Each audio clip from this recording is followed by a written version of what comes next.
우리 말씀 봅니다. 요한계시록 3장 14절부터 22절 말씀 봅니다. 요한계시록 3장 14절부터 22절 말씀입니다.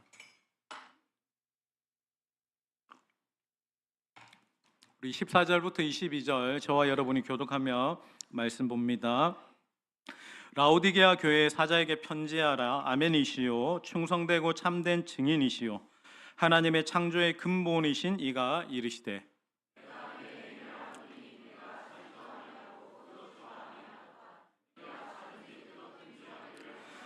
내가 이같이 미지근하여 뜨겁지도 아니하고 차지도 아니하니 내 입에서 너를 토하여 버리리라.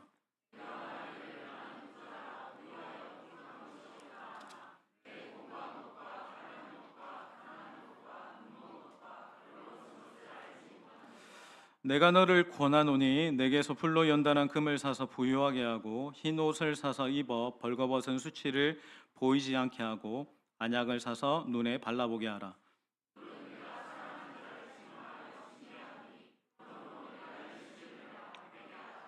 볼지어다 내가 문 밖에 서서 두드리노니 누구든지 내 음성을 듣고 문을 열면 내가 그에게로 들어가 그와 더불어 먹고 그는 나와 더불어 먹으리라.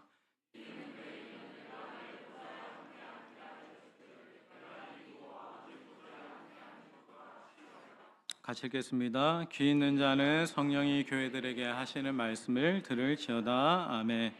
이번에는 교독을 바꿔서 하겠습니다. 여러분이 먼저 읽고 제가 그 다음에 읽고 한 번 더 봉독합니다. 시작.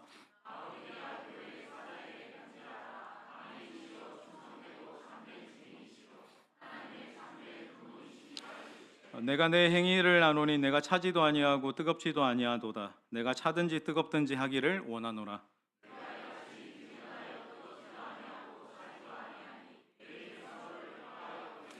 내가 말하기를 나는 부자라 부요하여 부족한 것이 없다 하나 내 공고한 것과 가련한 것과 가난한 것과 눈먼 것과 벌거벗은 것을 알지 못하는도다.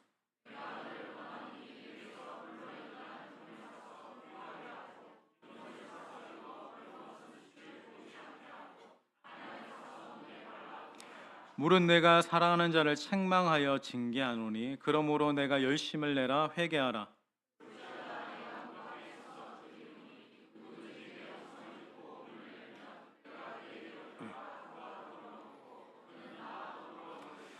이기는 그에게는 내가 내 보좌에 함께 하여 주기를 내가 이기고 아버지 보좌에 함께 앉은 것과 같이 하리라. 귀 있는 자는 성령이 교회들에게 하시는 말씀을 들을지어다. 아멘. 우리 한번 자분들에게 인사하겠습니다. 성령 충만하십시오. 우리 한번 인사합니다. 네.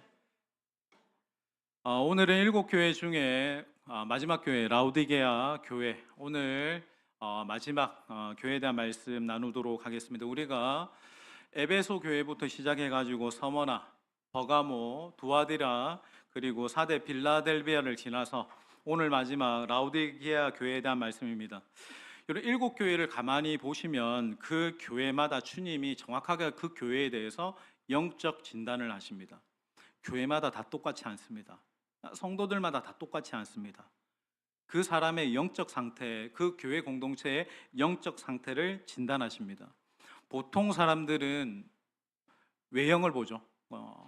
외모를 보고 그리고 건물을 보고 숫자를 보고 그 교회 프로그램을 이렇게 보지만 주님은 영적인 것을 봐요. 내 영혼의 상태를 봅니다. 이 교회 공동체의 영적 상태가 어떠한지 주님이 보시는데 오늘은 주님이 어떤 관점에서 보시냐면 그 공동체의 그 개인의 영적 온도를 보십니다. 여러분 보통 우리가 사람들을 볼 때 신앙에 대해서 잘 알죠. 저 사람의 신앙의 온도를 우리가 나름대로 가늠할 수 있습니다. 저 사람 요즘에 보니까 은혜 많이 받았네.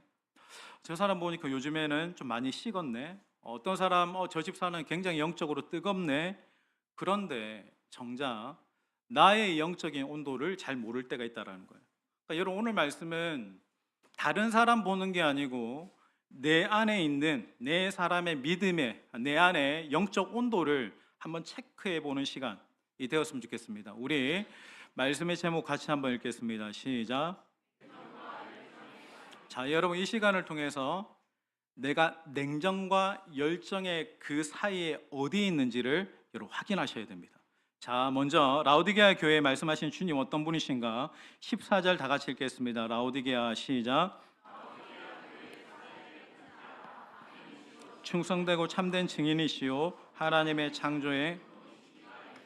자, 여러분 교회들마다 가장 중요한 것은 그 교회에 나타나신 예수님이 어떤 분이신가, 그것을 우리가 이해하는 게 중요하다라고 얘기했습니다. 오늘 본문에 라오디게아 교회에 가장 먼저 주님 나타나셔서 어떤 주님으로 나타나신다라고 말씀합니까? 아멘이시요. 여러분 다른 거 설명할 거 없이 주님이 이 교회에 아멘으로 나타나셨대요. 그러니까 제가 오늘 주목하는 것은 주님이 아멘이시래. 여러분 우리가 아멘이란 말을 자주 하죠. 설교를 듣다가도 여러분 아멘하고, 기도를 하다가도 우리가 아멘으로 반응합니다. 그럼 여러분 아멘의 뜻이 뭡니까? 이거부터 우리 진단하고 좀 지나갔으면 좋겠습니다. 세 가지의 뜻이 있습니다. 보여주시면, 첫 번째는 옳습니다, 동의합니다, 인정합니다 라는 뜻입니다. 예를 들어 우리 말씀 밑에 말씀 한번 다 같이 읽겠습니다. 이 율법의 시작. 이 율법의 모든 말씀을 실행치 아니하는 자는 저주를 받을 것이라 할 것이요 모든 백성은, 여기에 모든 백성은 아멘할지니라 라고 할 때 여기에 아멘은 뭐냐면 네 맞습니다, 내가 인정합니다, 그렇습니다 라는 뜻입니다. 두 번째 아멘의 의미는 보여주시면 정말 내가 그렇게 되기를 원합니다, 내가 소망합니다. 자, 여기 예를 든 말씀 같이 한번 읽겠습니다. 선지자 시작. 선지자 예레미야가 말하되 아멘, 여호와는 이같이 하옵소서. 여호와께서 예언대로 이루사 여호와의 집 기구와 모든 포로 바벨론에서 이곳으로. 자, 여기서는 아멘, 정말 그렇게 되기를 원합니다. 여호와의 집 기구와 모든 포로가 이제는 바벨론에서 다시 이곳 예루살렘으로 다시 옮겨지기를 내가 간절히 소망합니다, 내가 간절히 원합니다 라는 뜻입니다. 계시록 2장 20절에도 말씀 보면 우리 같이 한번 읽겠습니다. 띄워주세요. 자, 이것들을 시작. 이것들을 증거하신 이가 말씀하시되 내가 진실로 속히 오리라 하시거늘. 아멘. 여기도 내가 진실로 속히 오리라 하시거늘. 아멘. 네, 그렇습니다, 소망합니다, 내가 바랍니다, 주님 다시 우리에게 속히 오시옵소서 라는 뜻입니다. 세 번째는 뭐냐면, 세 번째 보여주시면 진실로, 확실히, 분명하게 라는 뜻입니다. 복음서를 보면 예수님께서 내가 진실로 진실로 내게 이르노니 라는 이 말이 수십 번 반복해서 나와요. 여러분이 내가 진실로 진실로 이르노니 라는 이 말을 원어로 보면, 쉽게 설명합니다. 원어 글자가 아니라 제가 한국어로 얘기했어요. 아멘, 아멘, 레고, 휘민입니다. 그러니까 여러분 여기에 아멘이라는 진실로라는 말을 아멘으로 번역했죠. 이 말의 의미가 뭐냐면 진짜다, 이건 확실하다, 이건 너무나 분명한 말을 하고 있다라는 뜻입니다. 그래서 여러분 우리가 아멘을 할 때 이 세 가지 뜻을 이해할 수 있습니다. 첫 번째는 그 다음 보여주시면 내가 동의합니다, 인정합니다, 예스 맞습니다 라는 뜻이고, 두 번째는 뭡니까?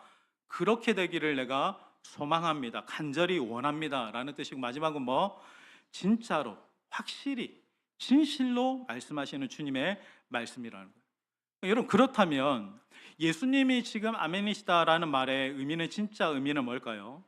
예수님은, 그 다음 보여주시면 같이 잘 따라와 주세요. 예수님은 인간을 향한 하나님의 예수고, 인간의 궁극적인 소망이시고, 진짜 확실한 분이 예수님이시라는 거예요. 예수님은 하나님의 인간을 향한 예수이십니다. 하나님이 우리를 향한 사랑을 말씀하실 때 그 사랑의 증거가 예수님이십니다. 우리가 이 땅을 향한 소망이 없다라고 이야기할 때 이 땅에서 진정한 소망을 가질 궁극적인 소망도 예수님이십니다. 여러분 보세요. 우리의 소망이시고 하나님의 예수이신 그 변개치 않는 주님이 지금 이 시간 저와 여러분을 향해 말씀하시고 계십니다. 이 강단에서 말씀하시죠. 그러면 보세요. 이 시간에 주님이 말씀하시는 그 말씀 앞에서 어떤 말씀이 떨어지든지 나는 동의합니다, 나는 소망합니다. 그게 분명하고 확실한 주님의 말씀임을 내가 믿습니다라고 반응하는 것이 아멘입니다. 이런 말씀이 떨어지면 내가 그 말씀대로 되기를 소망합니다 하고 아멘 하시길 예수님의 이름으로 축원합니다. 여러분, 이게 돼야 됩니다. 신앙에서 가장 기본입니다. 내 스스로의 어떤 힘으로 노력할 수 없죠. 하나님이 내게 말씀하신 그 말씀을 궁극적으로 내 힘으로 이렇게 실현할 수 있고 순종할 수 있는 능력이 내게 없습니다. 그래서 말씀이 떨어지면 여러분들이 예언적으로 그리고 이 약속을 믿는 믿음으로 아멘 할 때 그 믿음의 고백이 여러분의 삶을 그 말씀이 이루어지는 삶 가운데로 인도해 가고 이끌어가는 겁니다. 그래서 말씀에 아멘 하는 거 정말 중요한 거예요. 여러분, 어떤 말씀이 이 시간 특별히 여러분 일주일 동안 살아오면서 사실 여러분 일주일 동안 살아오면서 1시간 이상 하나님의 말씀을 듣는 시간이 어디 있겠어요? 일주일에 이 시간 하나님의 말씀 떨어질 때 그 말씀 앞에 나의 반응과 나의 태도가 아멘으로 반응하는 은혜가 있기를 예수님의 이름으로 축원합니다. 그러니까 여러분, 계시록의 라오디게아 교회의 특징은 뭐냐면 칭찬이 하나도 없습니다. 주님의 책망만 있습니다. 여러분, 빌라델비아 교회는 주님의 칭찬만 받은 교회인데 그 다음 라오디게아 교회는 주님의 책망만 받은 교회인데 가장 먼저 책망이 뭐였냐면 이 교회는 말씀에 대한 반응이 없는 거예요. 아멘이 없는 교회예요. 주님의 말씀 앞에 내가 반응하지 않는 교회. 그래서 냉랭한 교회가 라오디게아 교회입니다. 여러분의 신앙의 가장 첫 출발점은 말씀이 떨어지면 말씀 앞에 내가 그렇게 되기를 소망합니다. 내가 그렇게 되기를 원합니다. 그 분명히 주님의 말씀 맞습니다. 아멘으로 화답하게 되는 은혜가 결단이 저와 여러분에 있게 되기를 예수님의 이름으로 축원드립니다. 자, 아멘이시고 참된 증인이신 주님이 라오디게아 교회의 영적 상태를 정확하게 진단하시는데 이 교회를 보시면서 주님이 하신 가장 먼저 하신 말씀이 무엇이냐면 너희의 온도였어요. 자, 15절 16절 같이 읽습니다. 내가 내 행위를 아노니 시작. 내가 차지도 아니하고 뜨겁지도 아니하도다. 내가 차든지 뜨겁든지 하기를 원하노라. 내가 이같이 미지근하여 뜨겁지도 아니하고 내 입에서 너를 먼저 간단히 제가 라오디게아 교회의 배경을 설명하겠는데 지도를 보여주시면 이 라오디게아 교회 도시 북쪽으로 7km 정도 올라가면 좀 사진이 작아서 잘 안 보이시죠? 올라가면 사진을 찍어서 보셔도 됩니다. 유명한 휴양지 히에라폴리라는 지역이 있습니다. 여러분, 이 빨간 점 있는 그 히에라폴리 지역이 무엇으로 유명하냐면 온천수로 유명해요. 그러니까 히에라폴리 온천은 뜨겁기로 유명했습니다. 그래서 휴양지로 굉장히 각광받는 곳이었죠. 근데 히에라폴리에서 뜨거운 온천이 이렇게 쏟아지는데 온천이 남쪽으로 쭉 흘러내리면서 7km 정도 내려오면 그 지역이 어디냐면 라오디게아 지역입니다. 뜨거운 온천수가 이렇게 쭉 내려오면서 이 라오디게아 지역까지 딱 올 때쯤이면 이 온천수가 다 식어져 버리는 거예요. 그래서 뜨겁지도 않고 차지도 않는 미지근한 물이 되는 겁니다. 여러분, 라오디게아 사람들이 이 온천수를 마십니다. 마시는데 미지근한 물을 마실 수가 없어요. 왜냐하면 이게 온천수는 미지근한 물을 마셨다가는 온천수 특유의 냄새가 난대. 그래서 미지근한 물의 불쾌함에 대해서 이들이 잘 알고 있습니다. 그러니까 주님이 너희들이 차거나 뜨겁기를 원한다라고 하면서 미지근하다라고 말씀하시면서 내가 토하여 내치겠다라고 할 때 이 주님의 의도를 누구보다 이 라오디게아 교인들은 잘 아는 거예요. 주님이 말씀하십니다. 미지근하지 않고 네가 차든지 뜨겁든지 내가 그렇게 되기를 원한다. 여러분, 보통 설교하시는 분들이 이 본문을 가지고 설교하면 저도 예전에 한번 해봤지만 우리가 뜨거워져야 된다고, 찬양이, 기도가, 예배가 뜨거워져야 된다라고 말씀합니다. 물론 저도 그렇게 설교하기도 했지만 오늘은 제가 좀 다르게 보고 싶습니다. 여러분, 오늘 본문을 보시면 15절 한 번 더 읽겠습니다. 내가 내 행위를 아노니 시작. 내가 내 행위를 아노니 뜨겁지도 아니한 내가 차든지 뜨겁든지 하기를. 여기 보면 네가 차든지 뜨겁든지 둘 중에 하나 하라는 거예요. 그러니까 여러분, 여기 본문을 잘 보시면 주님이 차가우면 안 된다라고 하지 않으셨어요. 이 말은 뭐냐면 두 가지를 다 갖추라는 거예요. 그러니까 여러분, 우리가 이 말씀대로 생각해 본다면 일단 기도가, 찬양이, 예배가 영적으로 뜨거워져야 된다라는 말은 동의가 됩니다. 여러분, 오늘 말씀의 제목도 냉정과 열정 사이라고 했는데 영적으로 당연히 열정이 있어야 되죠. 뜨거움이 있어야 되죠. 그러면 여러분 질문, 내가 냉정해야 될, 차가워져야 될 영역은 무엇일까? 내가 정말 이 부분에 있어서는 정말 냉정하고 차갑게 반응해야 될 영역은 무엇일까? 쉽게 생각하면 알 수 있습니다. 죄에 대한 유혹입니다. 죄에 대한 유혹이 우리에게 다가왔을 때는 여러분 굉장히 냉정해지고 차가워져야 됩니다. 제가 몇 주 전에 호세아 말씀을 전하면서 우리가 무엇과도 같다라고 여러분 혹시 기억하십니까? 우리는 달궈진 화덕과도 같다라고 얘기했어요.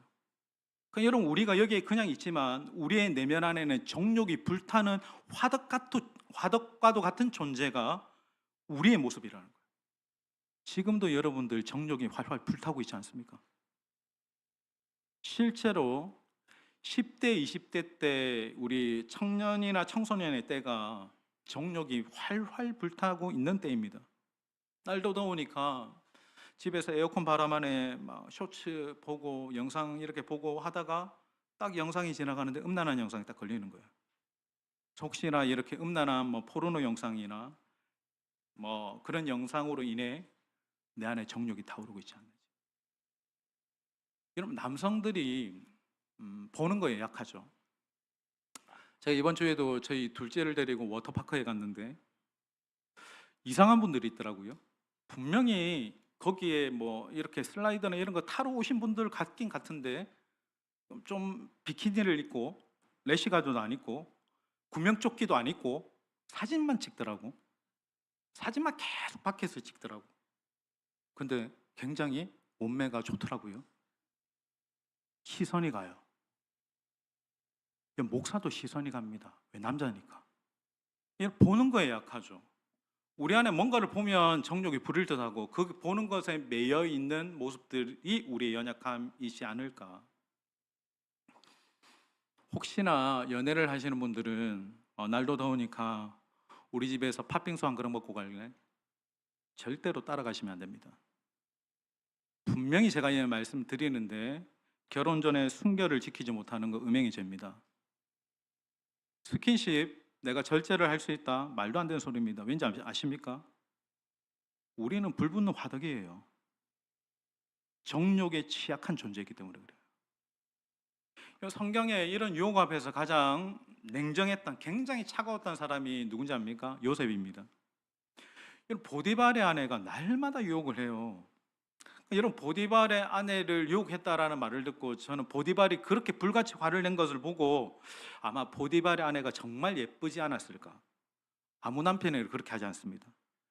매일같이 유혹할 때 그런 아내가 요셉이, 여러분 신앙의 양면성을 보면 요셉이 날마다 하나님과 동행했다고 얘기했어요. 날마다 하나님과 동행하면서 상대적으로 그 유혹 앞에서는 매섭도록 차가운 사람이 요셉이었어요. 창세기 39장 10절에 보면 요셉이 그녀와 함께 있지도 아니한지라. 요셉이 영적인 삶은 뜨겁게 살면서 죄의 유혹 앞에서는 무섭도록 차가워지고 냉정해졌다는 거예요. 여러분, 이것이 냉정과 열정입니다. 하나님을 향해서는 뜨거운데 죄 앞에서는 냉정한 거예요. 하나님과의 관계에서는 가까이 가지만 유혹에는 가까이 가지 않는 거예요. 여러분, 우리가 신앙생활을 할 때 성숙하다라고 하는 것은 무조건 뜨거운 게 아닙니다.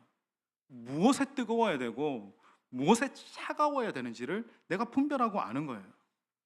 여러분, 정말 우리가 하나님을 사랑하는 데 있어서는 정말 뜨거워지기를 주님의 이름으로 축복합니다. 이 폭염보다 더 뜨거운 사랑의 열정으로 주님 섬기기를 예수님의 이름으로 축복합니다. 근데 주님 싫어하시는 일에는 무섭도록 우리가 차가워야 됩니다.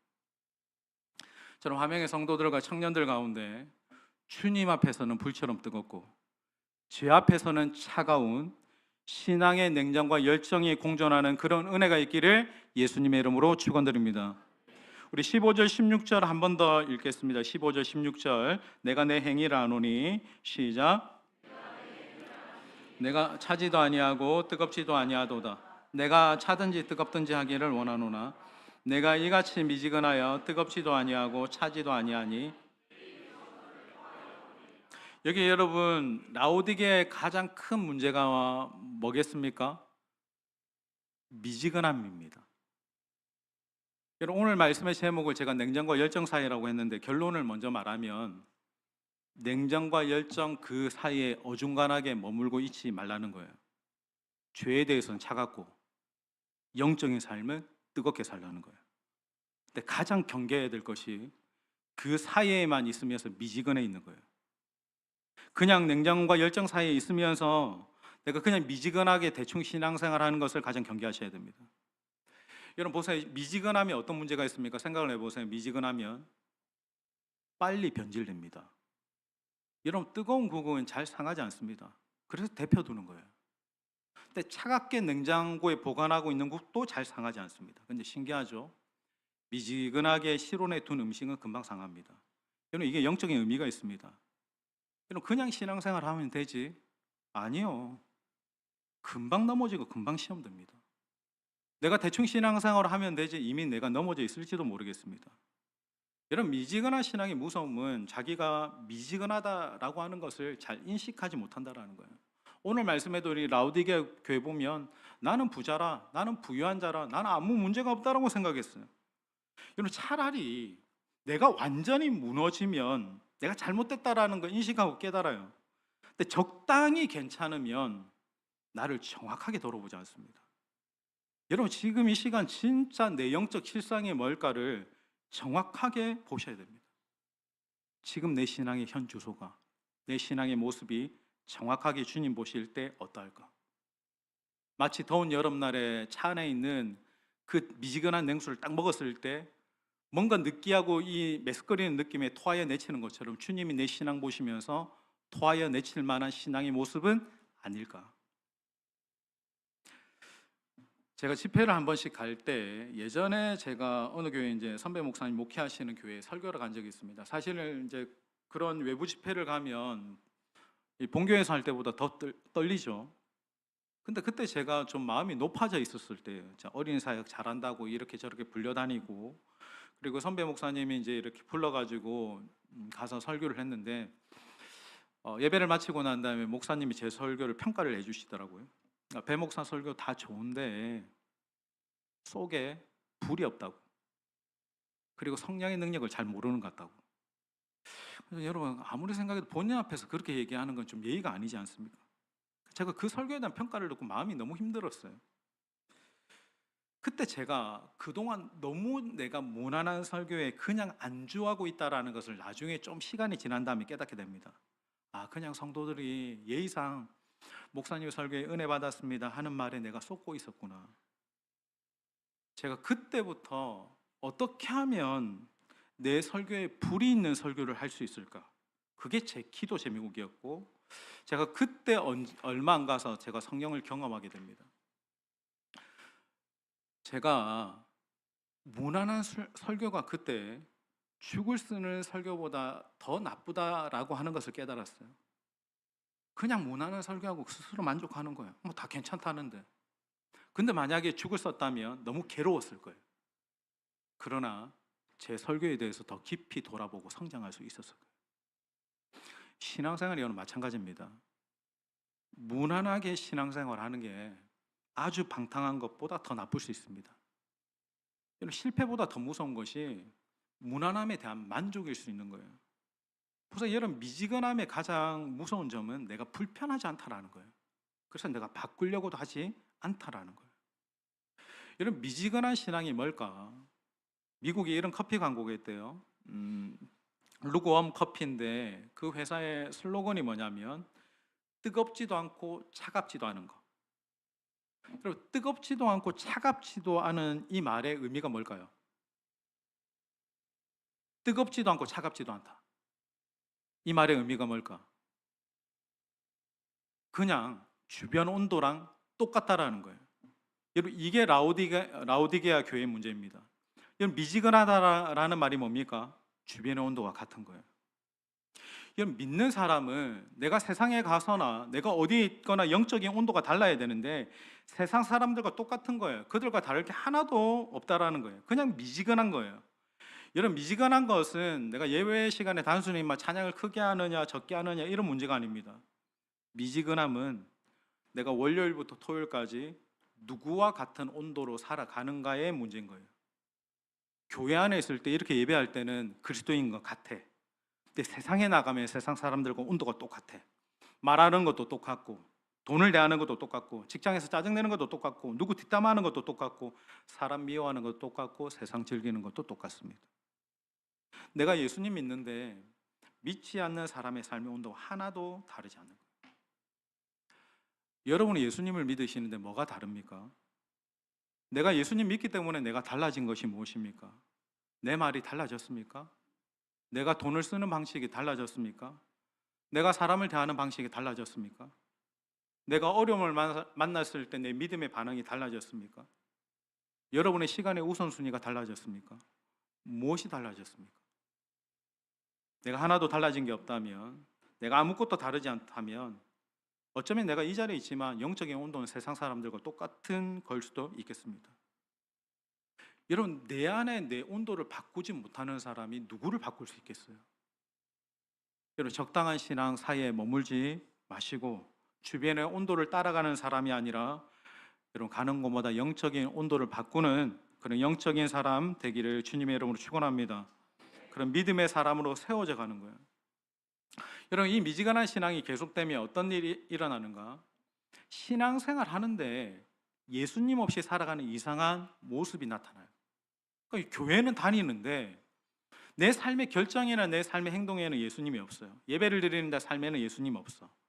그걸 주님이 충격적인 장면으로 말씀해 주신데 20절 같이 한번 읽겠습니다. 20절 볼지어다, 우리 같이 읽습니다. 시작. 볼지어다 서서 두드리노니 누구든지 내 음성을 듣고 문을 열면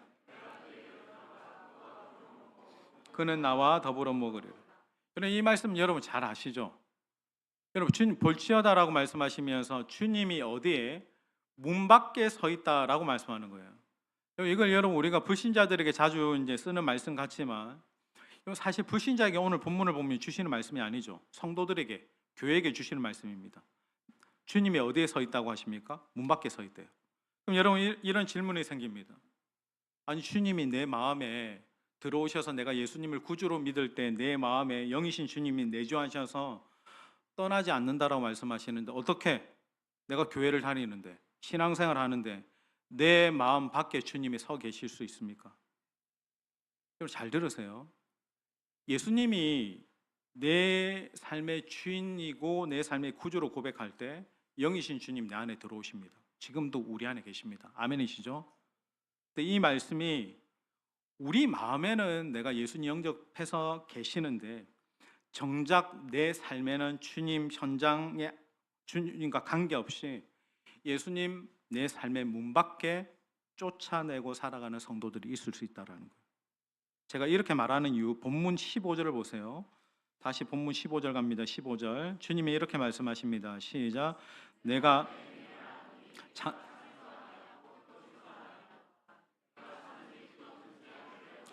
주님이 이 본문을 시작하게 된 계기가 뭐냐면 내가 네 행위 안다라고 말씀하는 거예요. 예수님이 오늘 이 라오디게아 교회만큼은 그들의 행위에 대해서 말씀하시는 거예요. 너희들의 행위가 주님을 문 밖에 세워두고 너희 마음대로 너희의 정욕대로 살고 있구나라는 것을 말씀하는 거예요. 네가 주님 내 마음에 모신다라고 말씀하면서 왜 너의 삶에는 주님과 관계없이 네 마음대로 사느냐, 네 정욕대로 사느냐, 이 말씀하시는 거예요. 이런 적어도 성도가 교회의 죄는 다른 게 아닙니다. 믿는다고 말은 하는데 주님이 내 안에 계시지 않아요. 주님을 밖에 두고 살아가는 삶인 거예요. 제가 최근에 타지방에 볼 일이 있어서 갔는데 제가 그 길을 잘 모르니까 이제 가정은 이제 역에서 내려가 택시를 타고 이제 간 거예요. 초행길이니까 택시를 제가 잘 안 탑니다. 택시비도 잘 몰라요. 너무나 감사하게도 이제 택시를 딱 탔는데 택시에서 설교 방송이 나오더라고. 그 이야기는 뭡니까? 그 기사님 예수님 믿는 분이라는 거죠. 좀 마음이 좀 이렇게 안정이 됐어요. 그래서 제가 이제 목적지를 말씀드리고 이제 나니까 기사분이 잘 안다고 하면서 이렇게 가시는 거예요. 한 20분쯤 갔는데 뭐 이 교회 맞지 않냐고 이렇게 그분이 다 왔대. 근데 제가 보니까 그 목적지가 아닌 거예요. 교회 이름은 비슷한데 거기는 아닌 거예요. 제가 아니라고 하니까 이 기사분이 당신이 안다라고 해놓고 실수해 놓으니까 저한테 이렇게 뭐 말은 못하고 좀 짜증이 나신 것 같더라고. 그 다음 이제 제대로 된 목적지로 가는데 그때부터 운전이 거칠어지기 시작하는 거예요. 막 이렇게 막 과속을 하면서 이렇게 가다가 그러다가 또 옆에 있는 차랑 그 옆 차 운전자하고 이제 시비가 붙은 거예요. 여러분 생각해 보세요. 설교 방송은 나오고 있고 시비는 붙어가지고 이 기사분이 이제 옆 차랑 욕을 하는데 기사님이 얼마나 욕을 찰지게 잘하시는지 무슨 히브리 방언인 줄 알았어요. 목사인 제가 이제 뒤에 이제 목사니까 뒤에 앉아 있는데 마음이 너무 힘들더라고. 설교 방송은 나오고 이 기사분은 지금 욕하고 있고. 그래서 제가 기사님, 제가 예수 믿는 사람인데 제가 여기 뒷자리에 타고 있길 망정이지 예수님 안 믿는 분이 여기 타고 있다고 생각해 보세요. 지금 설교 방송 나오고 있고 기사님이 이렇게 하시면 어떻게 하시겠냐고 말하고 싶었지만 그 욕이 저한테 올까 봐 묵묵히 참았습니다. 사실 그날 너무 더웠고 뭐 욱하면 그럴 수도 있죠. 근데 여러분 우리 보세요. 우리가 설교 듣죠. 은혜 받습니다. 근데 제가 묻고 싶은 것은 예수님이 여러분의 삶의 행위에 문 안에 있습니까? 문 밖에 있습니까? 마음으로는 분명히 예수님 모신다라고 하면서 믿고 살면서 내가 삶의 현장에 딱 나아가면 예수님 문 밖에 세워두고 전혀 주님과 관계없는 사람처럼 살지는 않는지. 여러분 감사한 것은 정말 제가 이 본문을 보면서 감사한 것은 문 밖에 계신 주님이 그냥 떠나버리지 않으셨다라는 거예요. 주님은 지금도 다시 우리의 마음 문을 두드리고 계십니다. 다시 열어달라고. 나는 너희의 삶이 교회 안에서와 교회 밖에 다르지 않았으면 좋겠어. 네가 나와 지금 이 순간도 동행하면 너의 그 불같은 정욕도 너의 삶에 고쳐지지 않는 악습도 그 삶의 모든 모양을 내가 고치고 내가 온전하게 만들어 가신다는 거예요. 여러분 오늘 본문을 보세요. 오늘 본문에 보면 18절을 보세요. 18절에 보면 내가 너희를 권하노니 내게서 불로 연단한 금을 사고 내게서 흰옷을 사고 내게서 안약을 사서 눈을 발라보게 하라는 거예요. 여러분 우리를 죄 가운데서 차갑게 하고 주님을 향한 열정 있게 하고 내 삶의 모든 모양을 온전하게 만들 수 있는 분은 예수 그리스도이십니다. 주님을 내 마음에 모실 때 그리고 그 주님과 동행하며 살아갈 때 비로소 우리는 온전한 삶을 살아갈 수 있는 겁니다. 여러분 예수님 믿을 때 영접 다 하셨죠? 근데 오늘 이 시간 다시 한번 했으면 좋겠습니다. 저를 따라하겠습니다. 주님, 다시 내 삶에 내 마음에 주인 되어 주십시오. 예수님이 여러분 삶의 주인인 줄 믿습니다.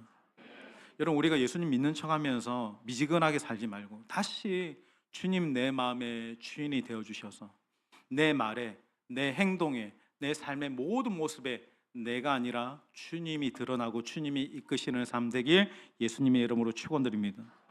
여러분 착각하지 마세요. 오늘만 예수님이 여러분의 삶의 주인 아닙니다. 내 일상에도 주님이 주인 되어 주십시오. 그리고 식어버린 나의 마음에 다시 한번 주님 성령의 불을 붙여주십시오. 말씀을 마무리하겠습니다. 오늘 말씀의 제목 마지막으로 한 번 더 읽겠습니다. 시작. 여러분 죄에 대해서는 냉정해지세요. 유혹에서는 차가워지세요. 그러나 주님 향해서는 뜨거워지기를 예수님의 이름으로 축원합니다. 미지근한 신앙 살지 말고 주님 내 안에 모시고 주님과 함께 걷고 주님과 함께 동행함으로 주님이 뜻하시는 그런 멋있는 영적 삶 살아가는 저와 여러분 되시길 주님의 이름으로 축원드립니다.